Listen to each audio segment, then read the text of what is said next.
Hello students, today I'm going to take up refraction of light on plane surfaces here.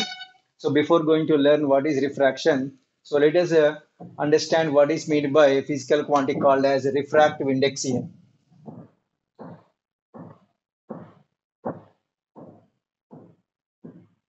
So it is defined as ratio of speed of light in vacuum to the speed of light in a medium. So it is denoted with mu here, mu equal to c by v, where c is the speed of light in vacuum and v is the speed of light in medium here. And so we have the c by mu is there. So for vacuum, we can write this absolute definition of refractive index here.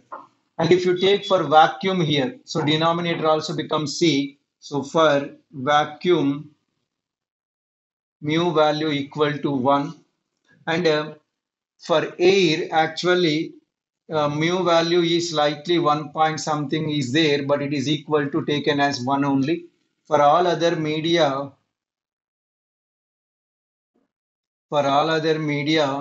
mu value is greater than 1. So what is the significance of this mu value here?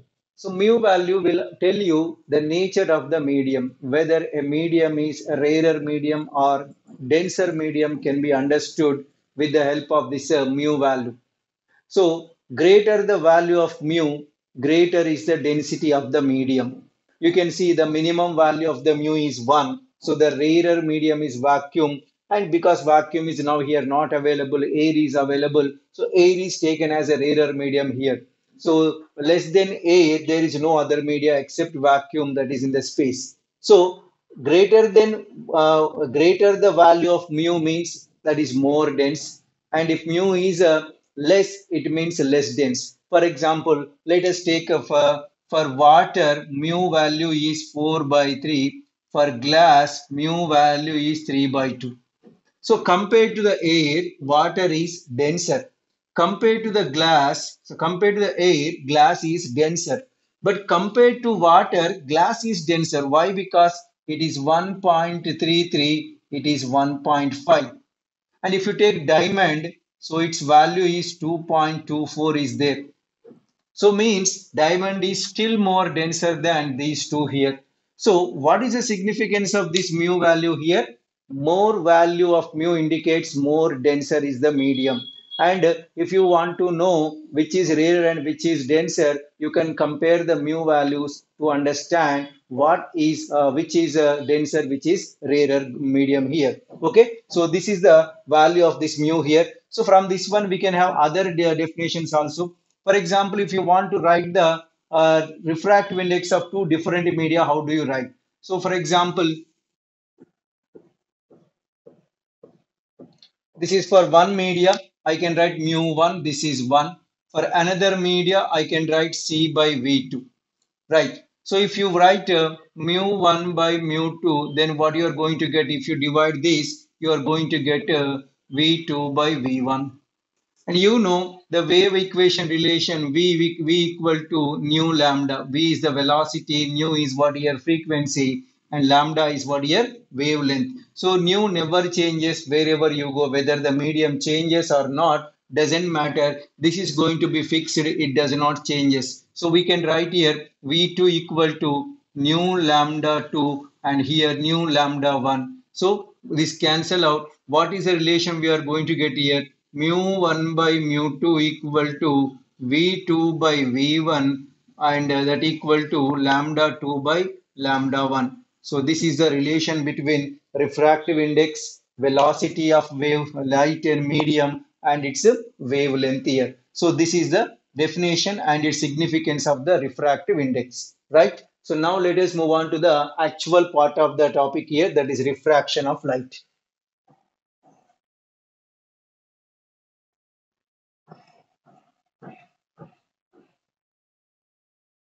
So let us consider this AB is a one boundary or interface separating two media.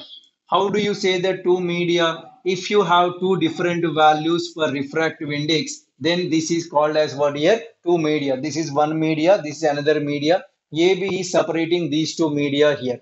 Let us consider a ray of light incident on this one, and at the point of incident you can draw a normal here, right? So what happened here after incidenting this one, the ray is going like this.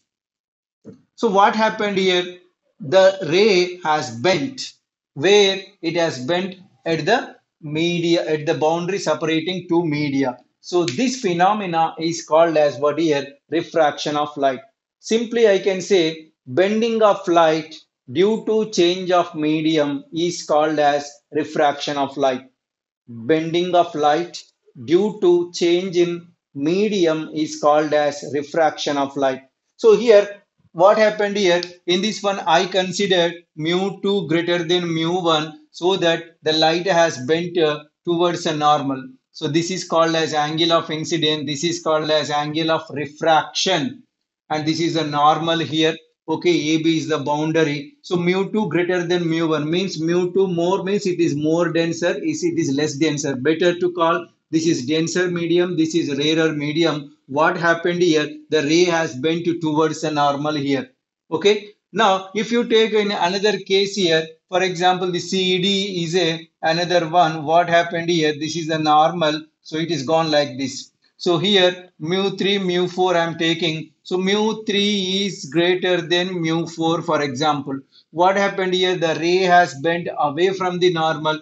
So this is happening when it is going from denser to rarer. Here this is rarer and denser. So rarer to denser bending towards a normal, denser to rarer bending away from the normal. But whatever may be the case, what happening here? The bending of the light is taking place when the medium changes. So this phenomena is called as what here? Refraction of the light. Bending of light due to change in medium is called what here? Refraction of light. Now the question is why it bends? Why it bends? What is the reason? The reason is just now I told you whenever the medium changes, what happens here? The physical quantities that are going to be changed for a light wave and we are going to discuss here. For example, this is what here, this is air I'm taking and this is water I'm taking here. So when a wave comes here like this, for example, a light wave is coming. Whenever it enters in this one, what is the quantity here? Physical quantity that does not changes is what here? The frequency. Frequency remains same, but what happened here? You can see. So this is happening. Means the wavelength is changed. Wavelength decreased. When the wavelength decreases, you know V equal to nu lambda I said. So if nu remains same, lambda decreased means automatically what happens here? The velocity is going to be decreased here. So whenever the medium changes, what happens here? Velocity changes and wavelength changes. Okay, if the wavelength and velocity changes, why the light ray is bending still? Why the light ray is bending? Even if the velocity and wavelength is changed, why the light wave is bending? The reason is according to Fermat's principle. So what it says here, always light chooses a path in which the time of transit is minimum. That means in the example what I told you here, so here what happened here, from here to here, lambda here, lambda v lambda 1 v1 lambda 1 and this is v2 lambda 2. Here it increases, decreases, decreases. That means from here to here the decreases, from here to here the increases here. So what I said here, this is the light ray, it is bending like this. So for example, this is one. So from here, whenever the light ray comes, it is bending and traveling because I said velocity is decreased. But why it is bending in due to why it is bending? Even though the velocity is decreasing, why it is bending? The reason is if this is absent, the light ray would have gone like this. This is a more path with more velocity. But now the velocity, the path is velocity is decreased. So it chooses a less distance path so that the time taken to travel from here to here, whatever the time it takes from here to here, it takes same time. In the same time, it has to come out of this medium so that it will choose a shortest path. So are you getting what I'm saying? So in the absence of this medium, it would have gone like this. Takes, for example, 1 millisecond. But in the presence of this medium, also it should come out in 1 millisecond only. but now the velocity decreased. Time is same. So what it can do? It can choose a path in which the distance is less. So it is choosing a shortest path so that it can come out of the medium in a same time as if there is no medium present. So this is the reason why the light ray bends at the boundary separating two media. So this is the concept of what here? Refraction of light. Once again, I'm repeating the definition is what here?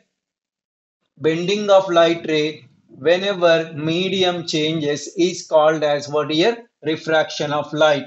Why refraction occurs here? Because change in velocity. Even if the change in velocity, why it is happening? Because the light follows the Fermat principle, that is principle of least time. Okay, now, so once again, I'm drawing the figure.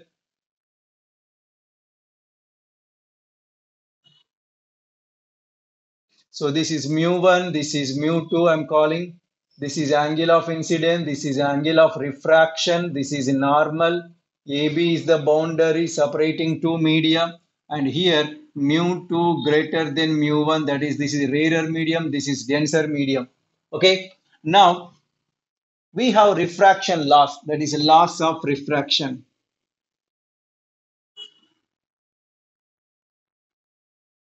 So what are the laws of refraction? First one, the incident ray, the refracted ray, and the normal lies on same plane. You can see the three can be represented on the same board, means they can lies on same plane. That is not a problem. So already I explained in the case of reflection of light, that is incident ray, reflected ray, and normal lies on same plane, right? The second one is very important. Uh, Refraction obeys Snell's law. Refraction obeys Snell's law. What is Snell's law here? So Snell's law I'm writing here. That is mu1 sine of I incident angle of incidence equal to mu2 of sine of angle of refraction. Mu1 sine I equal to mu2 sine r. Mu1 sine I equal to mu2 sine r. This is the Snell's law. So we can write like this here. Mu2 by mu1 equal to, I can write sine I by sine r. Okay, now this can be represented as mu1 to 2. The ray is going from medium 1 to medium 2, which is equal to mu2 by mu1, that is sine I by sine r. So this is the notation mu1 to 2 equal to mu2 by mu1. Suppose if mu1 equal to 1 and mu2 equal to mu, that means the first one is air, second one is some other medium, then we can write this as what here simply, this becomes what here mu equal to sine I by sine r. So this is the general form of the Snell's law we can use if one medium is air, other medium having refractive index mu. So don't think that there is nothing is present. Denominator we have one is there, which is the refractive index of air here. So here it is actually replacing this formula. Mu2 by mu1 is replaced by mu because of the values chosen here. Okay, so this is what here laws of refraction here. So refraction has two laws here. One is this one, that is the three lines, three rays lies on the same plane. Second one is Snell's law is obeyed here. Okay, right.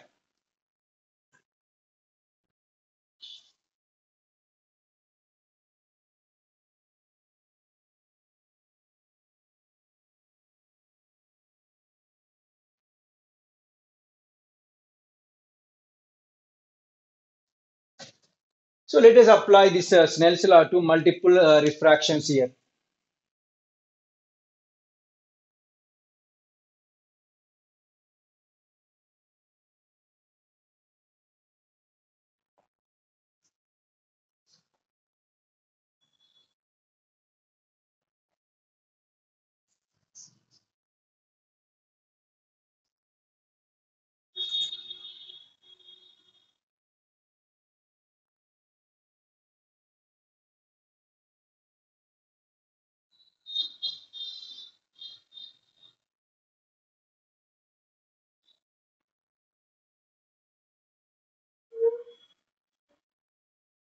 Now you see here, this I'm taking as mu1, this is mu2, this is mu3, and this is mu1.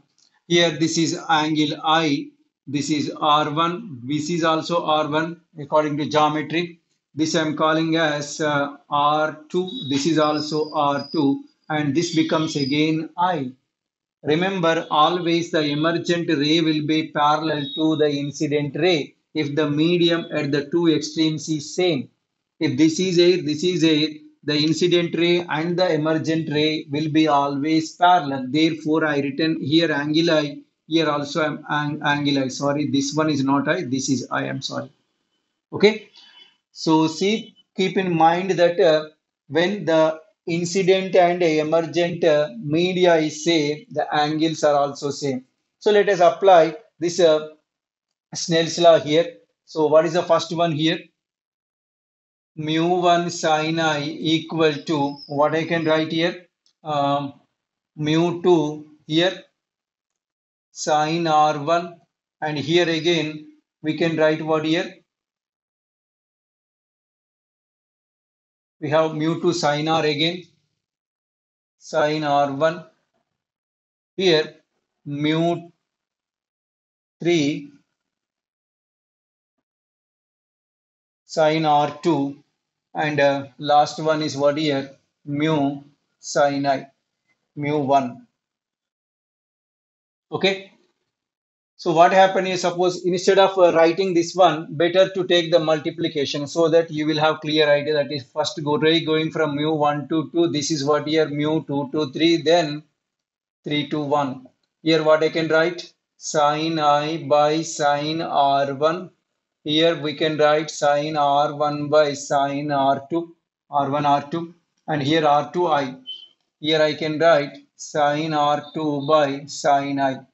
So this cancel out, this cancel out, this cancel out. We get what here? Mu 1 to 2, mu 2 to 3, mu 3 to 1 equal to 1. Or mu 1 to 2 equal to 1 by mu 2 to 3, mu 3 to 1. So this is called as principle of reversibility. Principle of reversibility. Not only for 3 1, you can apply for any number of media present here. Okay, you can write for only one media. For example, light ray comes, bends and goes like this. In this case, this is mu1, this is mu2, this is mu1. We can write mu1 to 2, mu2 to 1 equal to 1, means we get what here? Mu1 to 2 equal to 1 by mu2 to 1. So this is called principle of reversibility. So the condition is holds provided the first and last media should be same. If they are same, then this principle of reversibility holds good here. Okay, right. So this is about multiple refractions here. You can apply this to any number of media.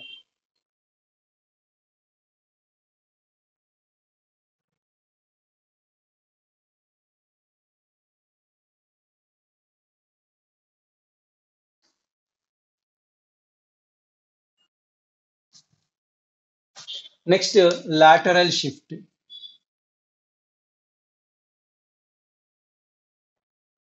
So this is somewhat interesting and important here. This is a one glass slab, for example, having refractive index mu and thickness T here. Okay. Now a light ray incident on this one. So this is the normal I'm drawing. It undergoes bending here, and here again it goes like this. And in the absence of this glass plate, the light ray would have gone like this. This is the original path. So this is the emergent ray. So what happened here? It is shifted by an amount like this. This is the shift, perpendicular shift that is occurred in the path of the light ray because of presence of this one here. Okay. So we have to calculate this x value here. This is I and this is R. This becomes what? This is total I mean this is also total I. This R is gone mean this becomes what here? I minus R. Okay. So I'm calling this is P Q R S. Right?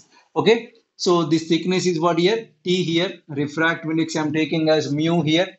Now we want to calculate the x value. So therefore, I would like to write in triangle PRS.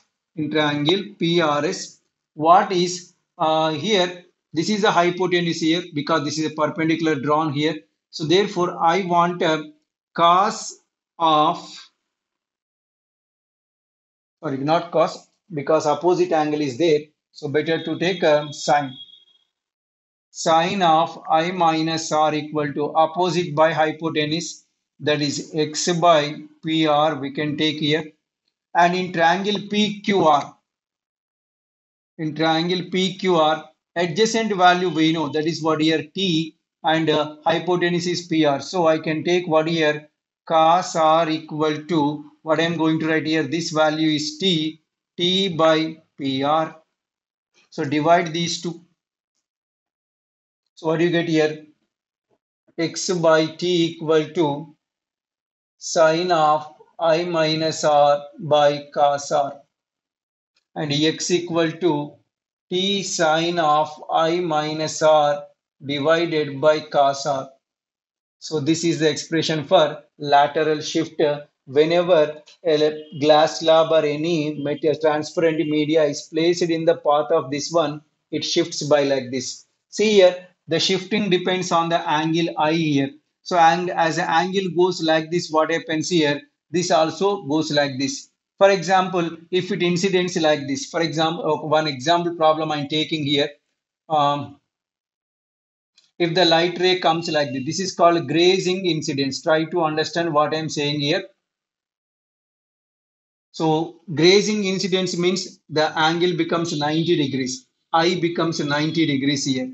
So when it becomes 90, it should be parallel. The emergent ray should be parallel. Means it also goes touching the surface of this one. So in this case, what happens here? How much shift is occurred here? The shift equal to T. Shift equal to t means here when theta is 90, this is also going to be what here maximum value, so this becomes smaller. When this becomes smaller, so what happens here, this is I minus r and cos r. Cos r is here. These two is going to be become 1, and x value becomes what here? T here. So I r equal to almost negligible. Sin 90 is 1 and cos 0 is, it means this becomes r 0. So sin I, which is 90, is 1. Cos 0 is 1. So x equal to t you are going to get. So in the case of grazing incidence, in the case of grazing incidence, the lateral shift will be equal to the thickness of the glass slab here. Okay, so this is the lateral shift. In this one, we can have some consideration. What is the consideration here? Uh, if I is small, so automatically implies what here? R also small. R also small means I minus R also small. So I minus R also small. For small angles, sine theta is approximately equal to theta and cos approximately equal to 1. So if you consider this is the case here, then what happens here? X equal to t of I minus r divided by, we are going to get what here? 1. So if you take a I common, t I, then you are going to get 1 by r by I. Keep in mind that what is Snell's law here? Mu equal to sine I by sine R. And if angles are small, this becomes what here? I by R. So mu equal to I by R. Here we are having R by mu. So R by I. So x value becomes Ti of 1 minus 1 by mu. So this is the lateral shift in the case of angles are small. If the angles of incidence are small, the lateral shift value x equal to Ti of 1 minus 1 by mu. Okay, so this is the lateral shift here, right?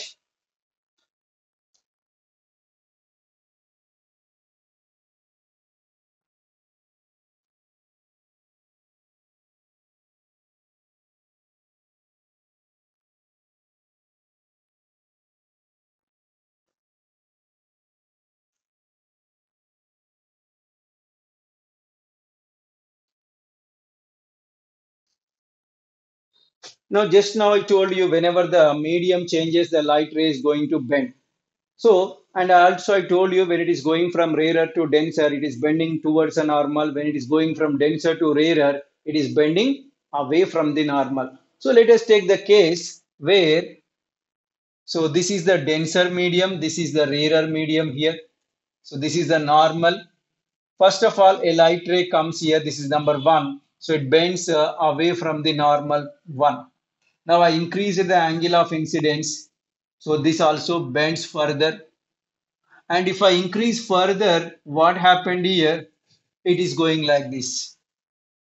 So what is the angle of refraction is becoming here? Angle of refraction is 90 degrees here. So for this one, the angle of refraction is becoming 90. This angle is called as here critical angle. So what happened here? From where to where the light ray is going here? Light ray is going from denser to rarer medium. And the angle of incidence for which the angle of refraction becomes 90 degrees is called as what here? Critical angle. Once again, I am repeating.